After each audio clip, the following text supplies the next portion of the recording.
বাংলাদেশ জাতীয়তাবাদী দল এবং অন্যান্য সংগঠনকে দোষারোপ করে থাকে। তাকে বলতে চাই, ঘুম থেকে উঠুন, আপনার আমি আপনাকে প্রস্টিটিউট ডেকেছে। একটি দলের প্রধান কয়েকদিন আগে আল জাজিরার মতো সংবাদ মাধ্যমে তিনি বক্তব্য দিয়েছেন। সেখানে তিনি জানিয়েছেন নারীরা কোনো তাদের দলের ক্ষমতায় আসতে পারবে না।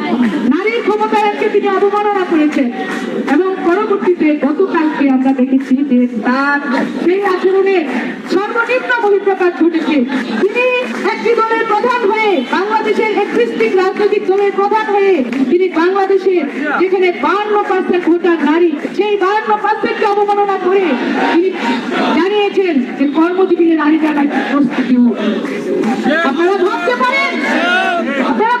পারেন যে একটি দলের প্রধান এইটি বলার পরেও এখনো তারা দাবি করছে বাংলাদেশের মতো জায়গায় তারা রাজনীতি করার অধিকার রাখে। এই নারী অবমাননা, বারবার নারীকে অস্বীকার করার যে প্রবণতা, সেটিকে আমরা রুখে দেব। তাদেরকে বাংলাদেশে যদি রাজনীতি করতে হয়, এই 52% ভোটার নারীর কাছে ক্ষমা চেয়ে, হাত জুড়ে ক্ষমা চেয়ে তাদেরকে বাংলাদেশে রাজনীতি